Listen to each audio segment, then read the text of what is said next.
Welcome to Your Partner in Success Radio, a program that values the potential of knowledge, collaboration, and growth. The show is hosted by Denise Griffitts, who is known as an intensely curious nerd in stilettos. Each Wednesday, she is joined by co-host Ben Gay III, a renowned figure in the sales world. Ben is recognized for introducing The Closers, one of the most popular and powerful sales training materials ever produced. Having been mentored by Dr. Napoleon Hill himself, Ben has gained a wealth of knowledge on sales and life. Throughout the show, Denise and Ben delve into the world of sales, entrepreneurship, and success, exploring Ben's vast experience from guiding and mentoring countless professionals to achieve unparalleled success in their careers. Together, they offer unmatched guidance to listeners seeking success in their professional endeavors. Good morning, Ben. How are you today? I am fine, Denise. How are you? I'm just lovely. We say that in the South. We're lying, but we say it. I'm just lovely. It can mean anything. It can mean I'm great, or it can mean back up and go to another zip code. It really depends on how we say it. But today I'm really lovely. I can also hear whether the ladies say it from the South or not. Bless your heart. Yeah, you don't want us to say that ever. And if we say, bless your little heart, that means you are too stupid to wash it off. There's no saving you. Listen,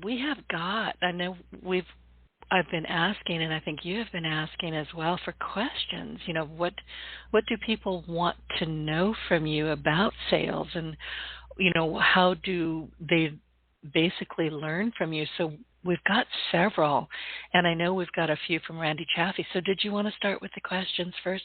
And then after that, I really wanted to ask you, how did you come to write what are now known as the Sales Bibles, the Closers 1 and 2? I don't think I have that full story yet. But probably not. I'm rarely asked that. So, let's do the questions first. And Randy, by the way, I know submitted some, as you just said, a wonderful guy, and I've just agreed to guest on behalf of you and me on his show Monday, May 15th at 11 a.m. Pacific time. Seconds ago, I accepted that. And I'm told, good. Randy, that's the 5th time I've been on his show, which is 3 or 4 more than anybody else's, so I'm deeply appreciative of his support, and Wes Wyatt, his running buddy. They're wonderful people. They are, but I'm going to tell you right now, I know what he's doing. He's trying to beat my record, and that ain't happening. So you've been on my podcast more times, so sorry, Randy. Love you, but sorry. So let's go ahead and get started. I'm going to have you choose, because I've got the ones where he's asking about, you know, virtual selling as opposed to old-fashioned selling because of COVID and the pandemic. But I know he's got some other questions for you as well. Well, let's have you take that one first, because I have an add-on. I was when I saw that he had submitted that one, I was all ready to take it, and then it dawned on me it's your expertise, not mine, but I do have an add-on based on my system that would be helpful to those people. So you go ahead. You want me to read the question as submitted, or do you have it? Go ahead and read it, and I'm reading my notes, so that'll give me time. You're so honest. I always feel like I've snuck up on you, and you don't know I'm here, and you're saying things that you shouldn't be saying. No, I don't have any filters, remember? If it's in my head, it's probably going to come out. Yeah, I frequently, as we've discussed, I hear things that I say at the same time everybody else hears them, because it didn't go through any process. Yep. The mouth just opened and off it went.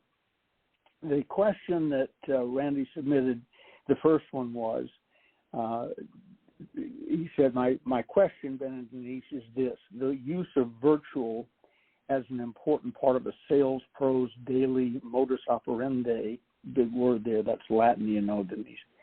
I know.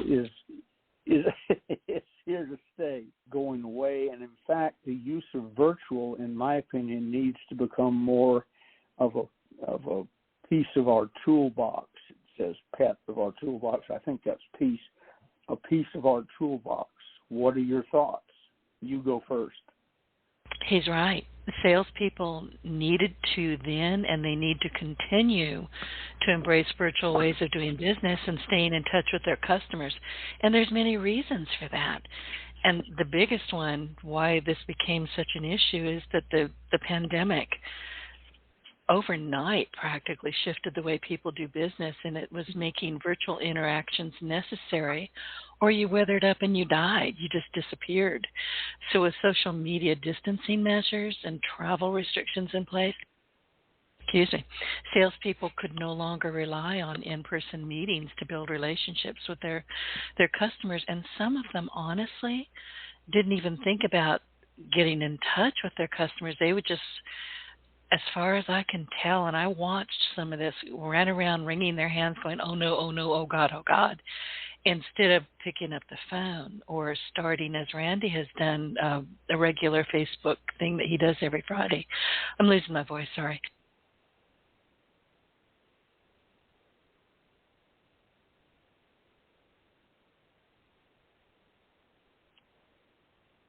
We're waiting for Denise to clear her voice and come back. Sorry.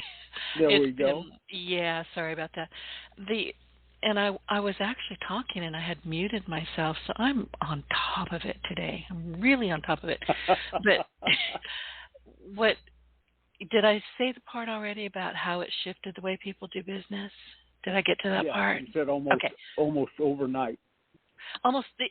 True, and it was almost overnight, and people had to, and I hate this word, it's a pandemic word, pivot. You didn't need to pivot. You needed to stay in touch with your customers, your consumers, your clients. And a lot of people, and I watched this happen with some of my clients, I was saying, well, what are you doing? What are you doing to be in touch with your customers? Oh, have you called them? Have you picked up the phone? Are you Zooming with them? What are you doing to stay in touch and say, hey, our business is still here. Our service is still here. We didn't drop off the face of the earth. We're just not able to drive to you. How can we be of assistance? And people were in such a panic then that the most basic things just didn't occur to them right away. With Randy, it did. He immediately, because he travels a lot. In fact, I think he should be teaching this, not me, but I'll go ahead and do it anyway. But the thing is, he instantly saw that there was a need for him to stay in touch, get in touch, and even build business while everybody was in lockdown. And, there were social distancing measures. You couldn't, rely on in-person meetings. So he and a lot of people who were going, okay, I've got customers. I have a fiduciary responsibility to my customers, and I'm not even sure that's correct, but it sounded good. So, they embraced virtual communication tools such as video conferencing, email, instant messaging, and they got more sophisticated, and it made it easier for salespeople to communicate with their customers in real time, regardless of their physical location. And I think what he's saying is that now he has a blend of both. He does travel. He loves to travel. Me, I don't want to travel, but Randy loves it. But he also makes sure that people can consume, his clients, his consumers can consume his information however they want to consume it. Do they want him in-house? He'll go there. Do they want to watch his videos? They can do that. Do they need, phone? He's on top of it. He's feeling the pulse of what his consumers need, and he's started to say catering. Sorry, Randy, he's catering to their needs. Does any of this make any sense at all? It do. Also, what Randy does and talks about frequently is he calls on friends, and you can call on a friend by Zoom or the phone or any of the other things we have, and in person. And like me, I think he would prefer to be in person, but he has a higher tolerance for travel than I do nowadays.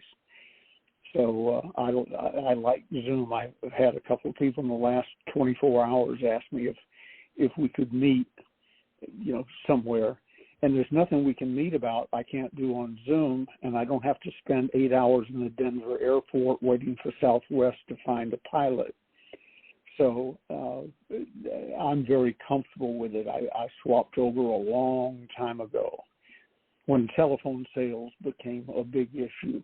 A positive issue. Everybody said, how are we going to swap to that? I said, well, you'll have the time because you don't have to drive 100 miles to get to your client to discover they don't see salespeople on Wednesdays, and so on. To me, it's just wonderful. It's a time-saving device.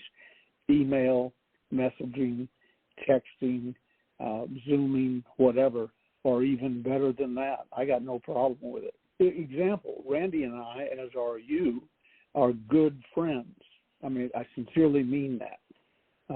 Good friends. We've never met physically. No.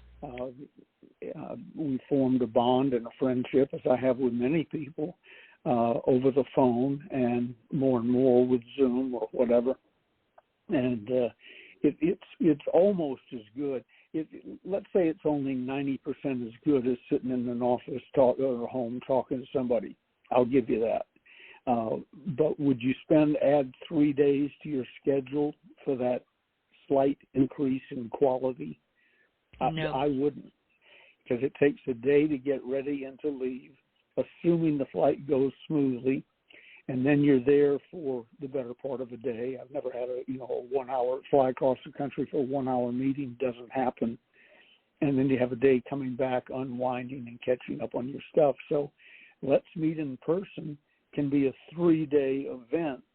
Let's meet on Zoom or through texting can be a whatever you want event, 10 minutes, 30 minutes, 25 minutes, whatever. So I'm a huge fan of it, although I was reluctant. I used to, when email first started, I told people it was CB radio with typing.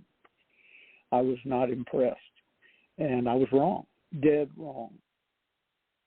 One of my guests some years ago was the father of spam, Gary Turk. He's the guy who sent out, I think it was 468 or 486 messages through ARPANET, and he made a ton of sales, but he also got his hand smacked pretty hard. They said, don't ever do that again. That was the beginning of spam. Well, it was Anita. We're all upset about AI now. And I love it. It seems, it has ominous potential, let's put it that way. Yeah, you have to be careful with it. Yeah, but I've lived long enough to remember that the world was coming to an end New Year's Eve 2000, when the computers couldn't handle the swap over to 2000. Oh, was that Y2K or something like that? Yeah. Okay. And that was the end of the world. I had friends who stayed up late because they wanted to be there when everything crashed. And the next morning I started getting calls. Well, how did you handle that? I said, at midnight, I was sound asleep. What are you talking about? It all works out. And I'm old enough to have been through a few other things that were going to end the world and just be tragic and so on. But social media and staying in touch with your customers isn't one of them. Randy is really on to something. And he and Wes Wyatt, his technical guru, are marvelous at it. They are. Tell them what they need to do, and I'll add on a few things about systems. But if you're sitting there afraid of it or don't think it's effective and so on, what advice do you have for them? Get over yourself. Seriously, it's not. Sometimes you start thinking and overthinking and overproducing thoughts, and it just paralyzes you. I call that analysis paralysis. Don't do that. Right. Email is easy. Texting is easy. You can't text me because I won't give you my phone number. Everybody who knows me knows that. But email, I've got a toll-free number. I am easy to reach. I am distressingly easy to reach most of the time. But that's the best way to reach me. And, there's no reason why, as a salesperson, you shouldn't be tapping into whatever works for you, but there are so many ways to do it. Emails, sales letters, webinars. I mean, really, salespeople can do webinars. They do them beautifully. Marketing, making sure, if you're a salesperson, let's just pick an industry. You're a bookseller. That's all you do. You sell books. Get on LinkedIn. Make sure that you have the best bio out there. Let people find you. Tell people what you do. Better than that, tell people what you can do for them. Because the truth is, I don't care what you're selling, I am always going to ask either out loud, probably out loud, or internally, and then out loud, what's in it for me? If you can't get to the point quickly and effectively, don't waste my time. Yep. You're like me. I'm gone. I may not be rude and hang up on you, but I'm gone. You think I'm listening. I've gone on to other things. When I start writing my Thanksgiving grocery list and it's July, I'm bored. I'm not listening to you. Exactly. Don't forget the cranberry sauce. I know. Well, I make that homemade. But to get back to Randy's point, and he does this so very well, I really do, people who are listening to us, go on Facebook and look for Building Wins. He's on every Friday at 3 p.m. Eastern Standard Time, and he just walks you through how he does everything he does, why he did it, and he wants to help you. And that's the beauty of a perfect salesperson or a perfect sales persona, and it's not even a persona, Ben. It's a personality. He wants to help. I mean, salespeople, let's face it, sales is marketing, but you should only be marketing to people who need what you have. Not, don't scattergun it. And he doesn't scattergun. He's very tight with his messaging. Yeah, absolutely. You just made me think of something I haven't thought of in years. My closing rate is 86% on serious sales, not on taking a book order. That doesn't count. It's unfair. But on serious sales is 86%. But guess where I got the closing rate up to 100% for a room full of 150 telereps? When I formed the National Communication Center, I was astounded as a salesman at our closing rate. It was right at 100% every day, day in and day out. And then it dawned on me. The scripts I wrote for each client were wonderful because I write good scripts. But that wasn't the secret. The secret was the marketing that had gone on to make the customer or the prospect pick up the phone and call us. That was the reason it was 100%. So if you can get them coming at you instead of chasing them, your closing rate in your bank account skyrockets. And Randy's done a wonderful job of that. If there are numerous things that he does, if somebody asks me about it, where should I go to get a metal roof, for instance, for my house? I said, well, I don't know if he services your area, but let me give you the name and phone number of the only person I would go to, who is Randy. Why is that? I've never seen up close and personal metal roof in my life except on top of a barn, but it's gone beyond that now, and I've never met Randy or Wes in person. But he pops to mind. Why? Because in a tasteful, low-key way, he's in front of my face probably at least 5 times a week. Not counting just big show. Yeah, every day there's something. And it's always non-threatening. It's never, this ends at midnight, all that silliness you see. He never promises to increase my sales funnels and get me to be number one on Google or to be have a best-selling book, which doesn't mean what it used to mean.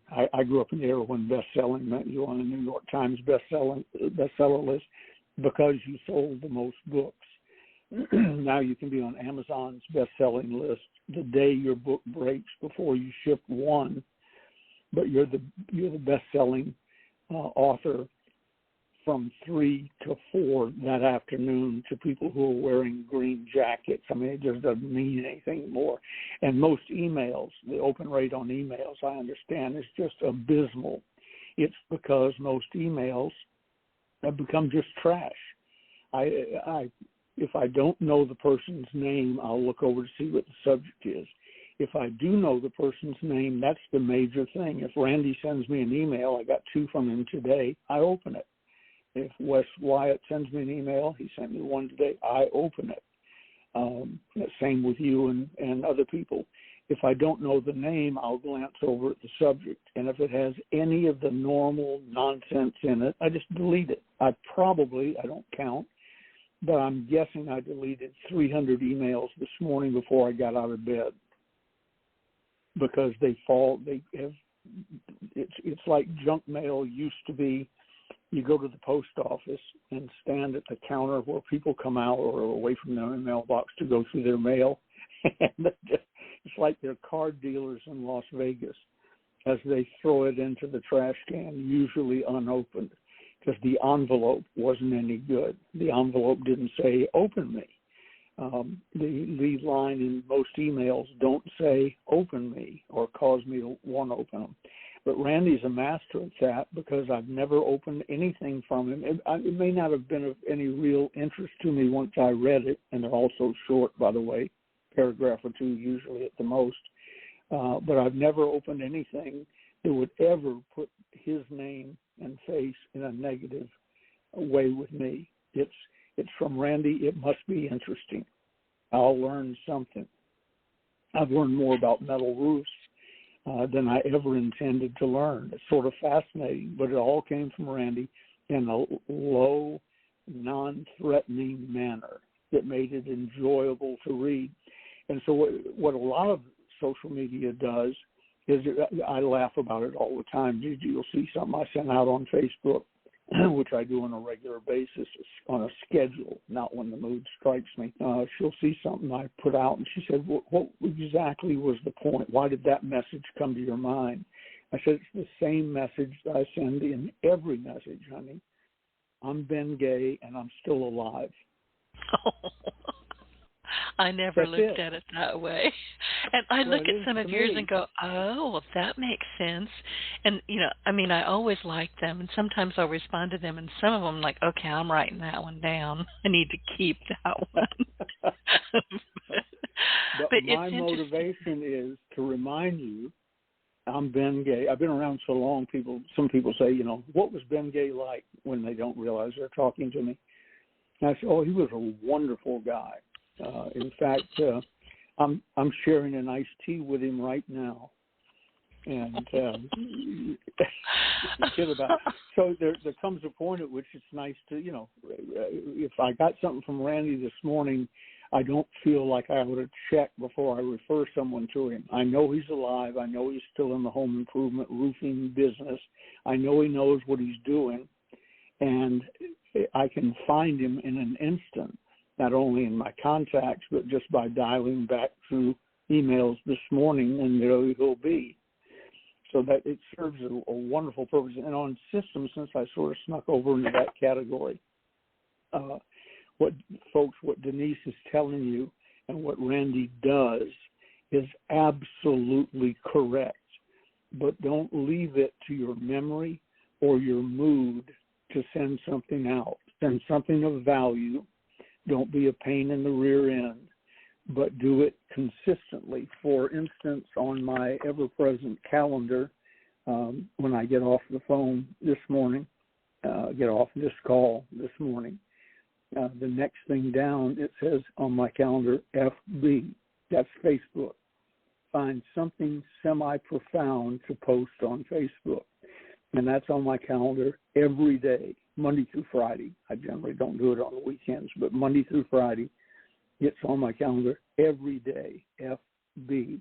Now, here's one little thing. Never out of laziness, never out of I'm too busy, but occasionally I'll put something on Facebook that really hooks a lot of people, and they're chattering about it and so on.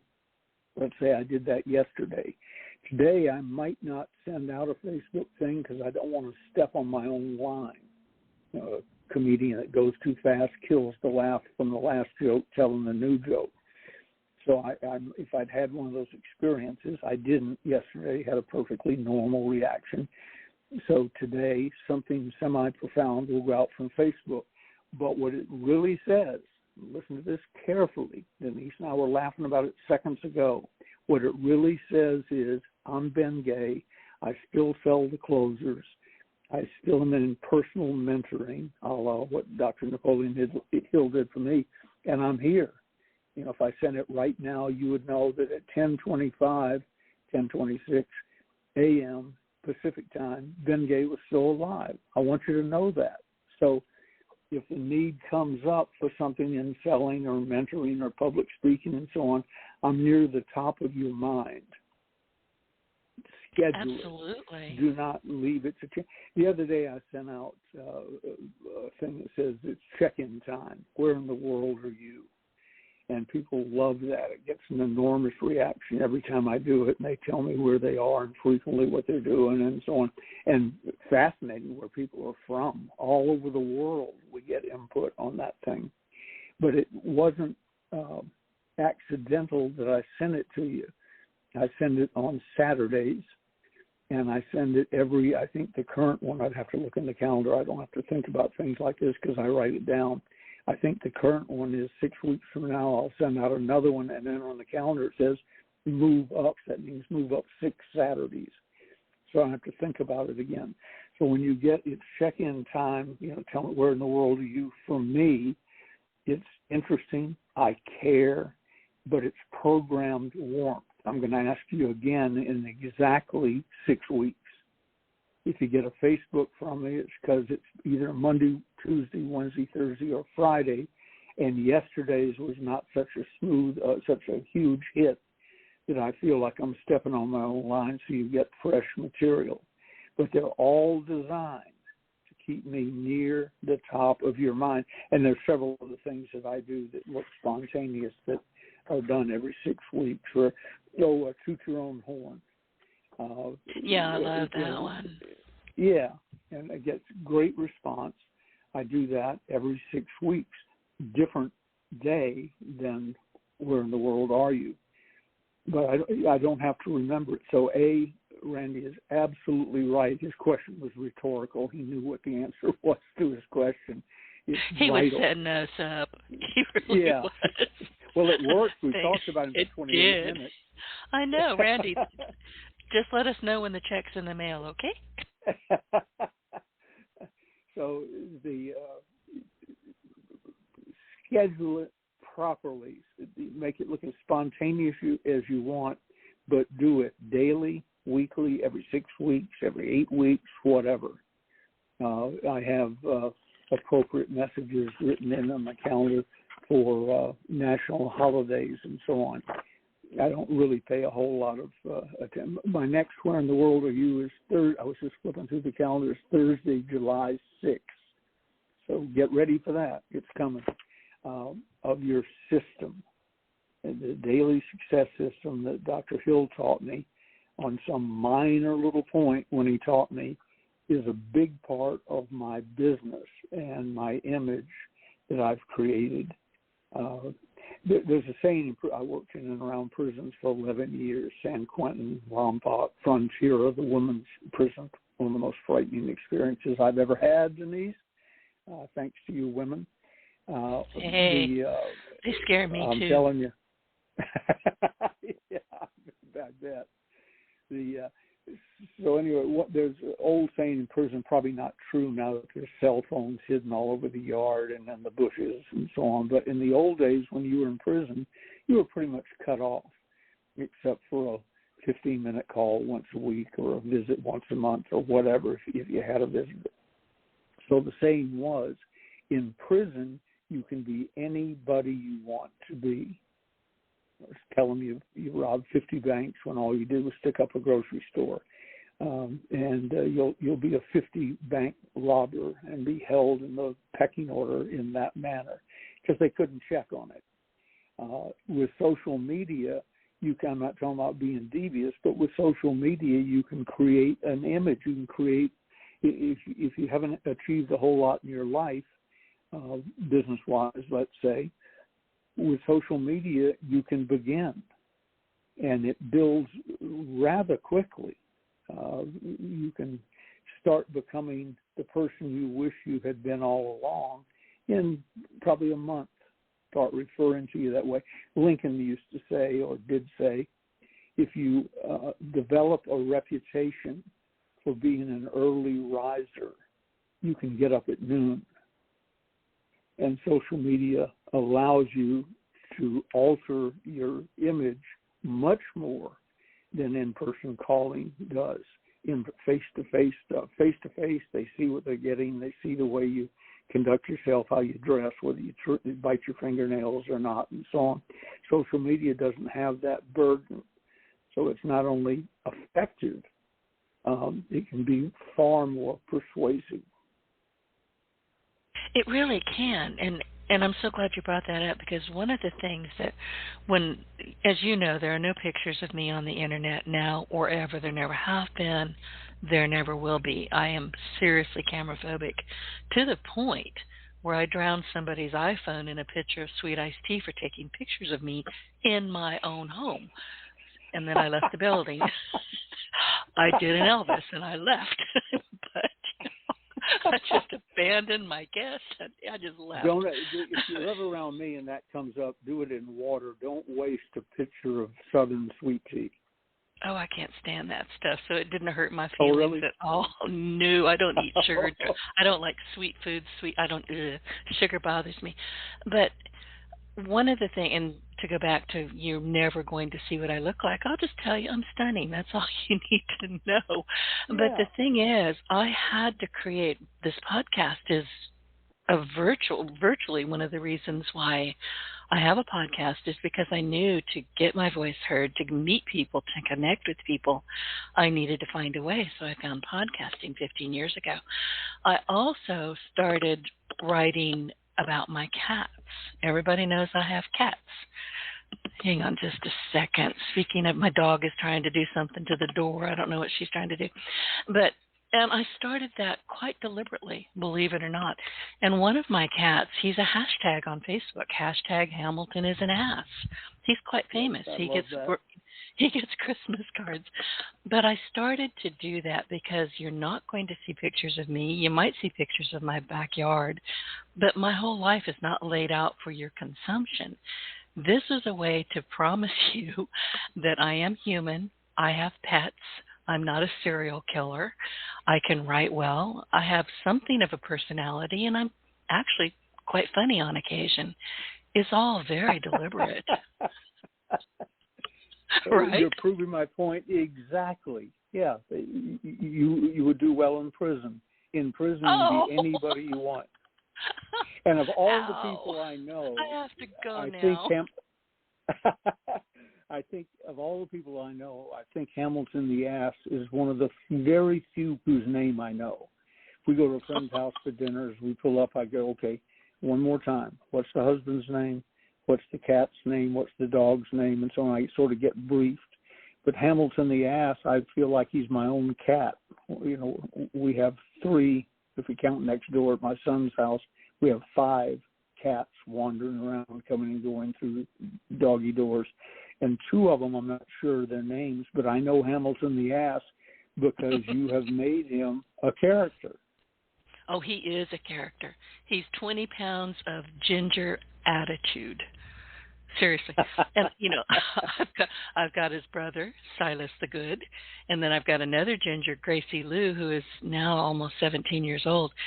And, you know, you always go by, you know, most of mine are old. The boys are only 7 years old. They will be 7, but everybody else is fairly elderly. And, you know, I'll go by, they'll be in the back of the couch, and I'll go, okay, love you, love you, love you. And I'll bend over to Hamilton as an ass and say, I love you best, but don't tell anybody else. And then I keep on going. So, you know, you can't tell me you don't have one that you love more than the others. It's just they're lying. Absolutely. Yeah, absolutely. Always have. I've always had cats and dogs, and there's always been a favorite among them. I try not to show it, but there's always been a favorite. I whisper it. Cats can hear everything, but still. So then I have to backtrack and go, I love you too. I love you too. It's a lunacy. It's really what it is. But to get back to why I did that, I did it quite deliberately. And I've got a Facebook group for feline office assistants, and we all chat back and forth. We have an opportunity to meet each other's pets and each other's personalities, and we have a little community going on. It's easy to do on Facebook. Am I selling anything? No. But I am selling my persona, my personality. Yeah, and when somebody says, I wonder where I ought to get that, fill in the blank, your name, if it's anywhere near appropriate, would pop up. So you probably sell more than you realize. That's the nature. I like being the go-to person, and social media has really helped that even more. I've always had a reputation for that. I have what I call the magic Rolodex. If you ask me a question, I've lived long enough, had enough experiences where the odds are pretty good. If you're asking me, you must know something about me. I know the answer, or I know who does. With the magic Rolodex, people know they can call me and ask me bizarre questions because if I don't know, the Rolodex does. I'm 2 phone calls away from the answer. I don't care what the question is. A friend called me. I can talk about this openly. Now that Ross Perot is dead, but a friend called me and wanted Ross Perot's, for a legitimate reason, wanted Ross Perot's phone number. I said, why the hell would you ask me for Ross Perot's phone number? I think I met him once at a big conference. I couldn't even swear to that. He said, because you can get it for me within 2 phone calls. Now get to work. So I called Merle Frazier, one of my old friends and mentors, and I can turn Merle in now that Ross is dead. And Merle says, okay, because it's you, I'll give you his secretary's number, rings on her desk, and I'll give you the one that rings in his pocket, and I'll give you the one that rings on his desk. In the pocket, have whoever calls deny anything. No matter what they ask, deny it, because none of us are supposed to know that. So I called back my friend and said, here's the 3 phone numbers, here's the 3 rules with using them. Start with the secretary. And he said, that's absolutely amazing. Well, it's not. I made myself available. I created an image of the go-to guy, and I have a Rolodex. I'm talking about an old-fashioned Rolodex. I'm worried about the cards wearing out because I'm not sure they sell replacements anymore. But it all ties together. Randy is a guy. I have dear friends in the home improvement industry and the roofing business and so on. But one of them, the biggest of all of them, is now running a series of restaurants that he owns. And so I wouldn't call him anymore. His information's out of date, and he doesn't want to be bothered. So Randy is the go-to guy. And if he doesn't know the answer, I promise you, within a phone call or 2, he can get it. And the reason I think of Randy is because I get something from him 5 days a week. And see, that goes back to, again, here's that awful word, and now it's stuck in my head now that I said it, pivot. When you had to say, okay, I can't jump in the truck and go down the road to visit my client, consumer, customer, however you want to identify them, because either they're not going to let me in or my mask is not going. There were so many reasons why people couldn't get out and about. So when you decide that you're going to be in touch with them come hell or high water, you're going to make it happen. And listen, what I get from you and from Randy and people like you is that sales is service. It really is. And like I've told you before, I don't think I'm a salesperson, but a heck of a lot of people disagree with me and tell me that I can be very persuasive. I'll tell you the honest truth. I can't be persuasive if I don't believe what I'm saying. So I don't try. If I believe it, I'll say it. If I don't ask me. Not going to happen. Don't ask me if I'll come to work in your insurance company. That ain't never going to happen, to say it in the South. Or as we say, that ain't happening, hon. No. But, I mean, and you guys embody that for me. Sales is service. So going back to what you were just saying, if you don't have it, and I do the same thing, if I don't have it, can't do it, I will find a referral for you before the end of the day. Yeah. I've run 2 large cosmetic companies. If you have makeup in your purse, you know as much or more about makeup than I do, because I was the salesman, the spokesman, the front man, and the reason I was able to do that effectively is I got the right phone numbers. I went to the right people, and I said to them, chemists, Mort Scott was one of them. He invented bromo seltzer, and Sally Hansen hard as nails, for instance, and a lot of other products. I said, Mort, when I go to the front of the room and hold up a jar of whatever, cleansing cream, moisturizer, whatever, hold it up, I want to be able to say, you may or may not like the aroma, you may or may not like the color, but that's a personal choice. But I assure you, this is the best product you can possibly get. I don't care what the price of the others is, more or less.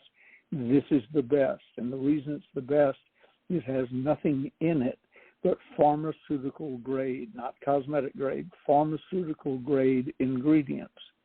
Therefore, and I sold directly and indirectly $1 million a day in cosmetics by what I said, what I wrote, the meetings I held, and so on, because I believed in the product, because I demanded that I be sent to the front of the room with a product I could believe in. And there are products on the market that will remain nameless. You can't pay me enough money to endorse them. So again, back to social media and building your image. Once you have that image, I've had people buy things from me that said somewhere during the process, well, I'm going to buy it because you said it's good. And if you say it's good, it is. I know that. I had a guy invest a large amount of money one day. He was in a room full of prospects. They paid $10,000 a head to be there and for a few days and learn some scripts and so on. And then if they went forward with the purchase that we hoped they would make, the $10,000 applied to the purchase. So there's a little bit of clever marketing, fear of loss built in there. But I got up and got started day one, welcome to Placerville and da-da-da. And I said, no, we're going to spend the next, I think it was 10 days, we're going to spend the next 10 days doing whatever. And this hand goes up in the room and says, when do we give you our checks? And I said, well, maybe any time. I never turn down checks, but I think you ought to find out how much it is and what you're getting and so on. That'll be unveiled to you over the next few days. He said, you obviously don't remember me. You gave a meeting in Jackson, Mississippi one night in the middle of a horrible storm. I didn't think you or anybody else would be there. And in fact, your running buddy, Jimmy Rucker, and you were the only 2 speakers that came, and in the audience there was me, and his room set up for 500 people. You showed up, 2 people in the audience, and you said, I'm sorry, but I don't know how to give this presentation to 2 men sitting here by themselves. I'm used to men and women, blah, blah, blah. So you said, do you mind if I revert to the script that I would use if this room was full? No, absolutely not. I said, good evening, ladies and gentlemen. My name is Ben Gay. Went right into the script, gave the presentation, and they bought. And I was doing it for a friend of mine. They weren't my prospects. He'd called me at the last minute and said, would I go do it? And I said, sure. So through the storm, we went, gave the meeting, never gave it another thought because, again, they didn't belong to me. They belonged to my friend Merle Frazier. And he's the guy that raised his hand in the room. He said, ladies and gentlemen, I've seen this man in action. If he tells you something's true, it's true. If he tells you he's going to do something, he does it. So as I have figured out, I'm about to owe you, I think it was $27,000.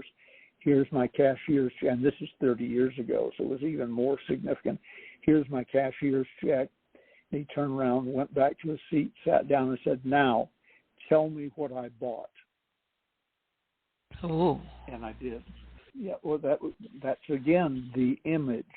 And if you're like Randy, you can create that image day in and day out for nothing, by the way. Every time I hit send on my computer or on my phone, I have a subconscious thought about if you were mailing that today, that would be 56 cents a piece times 50,000 or something. That's a $25,000 mailing, not counting printing, and you get to hit send, and it goes for free, or whatever my phone bill is. It gets to go for free.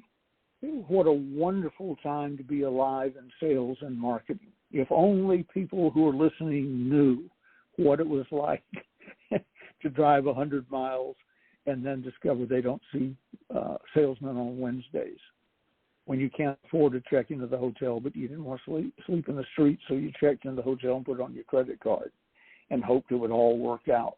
That's the way selling used to be, and some were better at it and smoother than others, but that's the way selling used to be.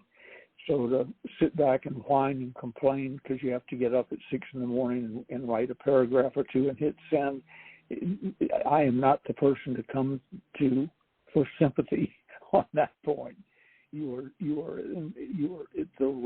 dropped in at the right time in history, on the right planet, and in the right country. Take advantage of it. Social media is just a very, very important part of your toolbox, as Randy said. But have a strategy for your social media. Consistency is critical, as you pointed out, very critical. You have to have a plan. You cannot deviate wildly and say, well, I'm going to be a salesperson today, and next week I'm going to be talking about, I just bought these candles, and you need to buy some too because I just bought into this program. No. Show up as you mean to show up now and forever. Show up as, the only way I can say this, man, is show up as the real, genuine you. Nurture your customers and nurture your clients. Nurture the secretary or the admin, the people who are the gatekeepers, who are not going to say, sure, you can leave that because it's going to go straight in the trash. Nurture these people. Nurture those responsibilities. Really. There's circular trash. It's just going to go right there, that bin over there. Whatever you leave on somebody's desk is not making it to the owner. It's just not. If it does, it's only because they already know you and they just actually weren't available. But there are so many ways to get noticed, to be of service. And let's stress that a bit. I think that people, and I see this all the time, it's like, I've got to sell. They're thinking with an Excel spreadsheet. I've got to sell this many widgets this week, or I can't make my house note. And they're just so panicked about selling something, anything. They're not nurturing the people that they should really, really be caring for. They're not being of service. My old friend I referred to earlier, Hugh Harris, restaurateur, former home improvement guy, he says people like that have commission breath, and you can smell the commission breath from 100 yards away. Buy, this little thing I coined years ago, people buy from people they know, like, trust, and with whom they feel safe.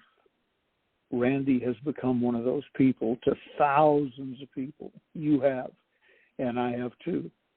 But it wasn't accidental. No. I have worked on it maliciously, with malice and forethought for years. Yeah, but marketing is sales. Sales is marketing. Nurturing your customers, very important. And I think people, that's not my doorbell, is it? Is it yours? No, it's Gigi who left her phone. She left her phone in the office. I don't know where she is, but I know where her phone is now. Gigi, if you're listening, go to the office. It's in there. She may be listening. Hi, Gigi. But the thing is, and Rand and my friend Tammy, she is, I think, she's an intensely curious person. And she's probably, in my way of thinking, she's really not selling anything at this time, but she's one of the best salespeople I've ever come across, because everything that she says or does is well thought out. It has a beginning and an end, and it's never just for her. She wants to be of service. Are we talking about Tammy Thrasher? Tammy Thrasher Mitchell. Yep, that's exactly right. Yeah, she's really, again, someone I've never met, but you introduced us and we talked about something for some time, and I came away putting in my mind, Tammy Thrasher, you can trust her, you can like her, that's a keeper. Right. Oh, I like that. You made it rhyme. Okay, so I like the analogy there. I didn't mean to cough on you. Sorry, my voice really is just, it's been for the last couple of days. I've been doing a lot of cursing, and I've been trying to do it internally so it doesn't rip my throat up. But every once in a while, you just let her rip. So do we have any other questions? Oh, and I know what I wanted to say, Ben, because I keep writing this down, and what I'm writing down is write that down. That goes back to what Dr. Hill taught you, what you taught me. Now I've got the proper at a glance, and I started building it yesterday, even though I can't really use it until July. And I'm constantly, I'll say, and I hear your voice, I'll remember that. And I know good and well I won't. So I'm constantly, and I have stacked little pads of paper in every room with a pen, and I'm a neat person. I'm a very neat. I mean, I've had people say, Denise, I wasn't through drinking out of that. Oh, sorry, it's already in the dishwasher. I don't have, I'm just neat. But I have made it a point to go in every single room and put a small notepad and a pen, and I hear you, I really can hear you in my head going, write that down. Okay, fine. And I go write it down, because if I don't, it's gone. Yes. I told you this. When I say pad of paper, it's sticky pads. I put little sticky pads all over the place. I have those also. Sticky pads are for sticking notes on Gigi's computer screen. And then to show you how anal I really am, I put the sticky note on a computer screen secured by a small piece of Scotch tape. I don't trust sticky pads. If a sticky pad is going to lose its grip and fall off, it would be mine, I assure you. Well, that's why I have to pick them up every day, because, again, cats. And the yellow ones, for some reason, those are like catnip. They're like, ooh, let's go see if we can rip that up and make a ball out of it and toss it around. So I have to make sure. They don't like the pink as much, so I'm learning to be very careful, very judicious about what colors go in what rooms. But I keep hearing you, write that down, write that down, write that down. And I have noticed that it really kind of frees up my mind. It's like, okay, I wrote it down. Okay, Ben, I heard you, I wrote it down. And then I can let my squirrel brain go off in another direction. It's not nagging, what did you forget, what did you forget? Because I know I forgot half a dozen things. It's two things. That, it frees you up to think of other things. And two, and I couldn't prove this, I'm not a human behavioral scientist, but I know it to be true. When you reward the brain, the brain came up with something, and you rewarded it by writing it down soon to take action, the brain somehow says, oh, I'll give him another one. Exactly. Nature abhors a vacuum. Rewards, exactly. It is rewarding the behavior it wants to see repeated, positive reinforcement. So it not only frees you up, I'm always laughing about that. Gigi will say to me, do you have a call tomorrow, meaning a podcast or something? And I said, I don't know. It's written on the calendar. Well, she said, when you wrote it on the calendar, it didn't stick in your mind. I said, no, that's the reason I wrote it on the calendar. I don't have to remember. And I'm repeating a story I told you not long ago, maybe live on a podcast. In a recent weekend, I'll have to quit saying recent pretty quick because time is going on, but in a 3-day weekend not too long ago, I didn't go to the office Friday, Saturday, Sunday, or Saturday, Sunday, Monday, however it worked out. And by the time I went around and picked up my notes, and I visited every memo pad, every writing station in the house and office and car, by the time I picked up all the notes over that 3-day weekend, I said, that's a lot of ideas and reminders. I'll count them. 72 fresh ideas and or reminders in a 3-day period, all written down. You and I know, because our brains work in a similar manner, you and I know I would have remembered 3 of those, maybe. and maybe a few more as time went on when somebody said, well, you're a day late or whatever. I would remember it too late, but eventually I might remember some of them. But I captured 72 because I wrote them all down. There isn't a chance I could have remembered 72 minus that system. And like you attribute that to me, every time I write something down, I have a fleeting thought of Dr. Hill, because that was among the most valuable lessons he ever taught me. And it's important, Ben. And, we're talking about cluttering our brain. Recently I came across a YouTube video from a gal, it's Clutterbugs, I think it is. And I don't have clutter. Well, I lie. It's in the closets. It's in my attic. My attic terrifies me. I think it's going to cave in on me at some point and crush me in my office. My bedroom, actually, it's on the other end of the house. But going through some of her videos, I realized that I'm one of those people, if it's out of sight, it's out of mind. And I have caught myself too many times buying something because I didn't remember I had it. I had no recollection that I already owned it, and probably owned several of them. So now I've had to train myself. And you know what happens? That becomes clutter. That clutter used to be cash, and now you're wondering, what the heck? But now I've had to train myself to say, do I have that already? And go into my Walmart online. Did I already buy this? Oh, yeah, it's in the cupboard. I'm having to backtrack because I now know that if I have stored it, it's gone. And my brain works the same way. If I didn't write it down, thank you, Ben. If I didn't write it down, it'll pop up, but when I'm trying to sleep, and that's annoying. Yeah. But not all 72 of them. I'll get one or two, and then I can't go back to sleep because there was more. Where are they? What the heck? Well, the system cures all of that. Someday we'll do shopping lists. we never run out of anything because, let's say, coffee. Today in the cabinet where I keep the coffee, there are 2 cans or containers. One is partially full. The other one is full. And when I open the second one, the one that's full now, the day I open it, coffee goes on the list. We have a niece who visits occasionally who lovingly drives me crazy. She'll say, her daughter will say, do we have this, or could we borrow this or something? And she says, oh, yeah, Uncle Ben has a backup for everything. Go ahead. I go, no, I have a backup for everything because I have a list and a system.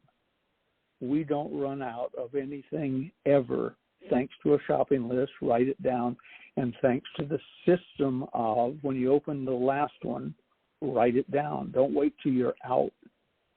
The only place my system doesn't work is when we go to a store and it's time to use a coupon or cash in of, here's your $100 reward. That is always, we're always there cashing that in the day after it expired. I haven't figured out a way to beat that system yet. I don't think you can, Ben. We're just about out of time. Do we have, all right. What are we going to talk about next week? Do you have anything in mind? I have in mind, because I want to serve our people, I won't have in mind, get your questions in, email them to me, and Denise has the contact information up. Email them to me or Denise or post them somewhere. Let us see your questions. What I want to do is spend the time talking about what you want to hear about, not what I think is important, because I may be wrong. And we have Randy's unasked and unanswered questions to go over, so we'll have something to start with. And we have Tammy as well.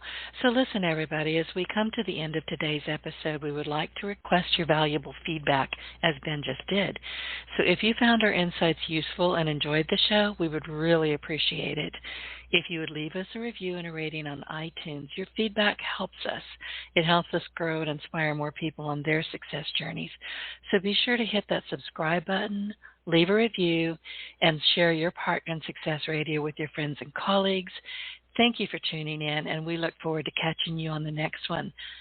Ben, thank you. Thank you, dear. Have a great day. We love you. get your voice heard. If you would like to launch your own far-reaching podcast, contact Denise Griffitts at yourofficeontheweb.com and go to the podcast tab.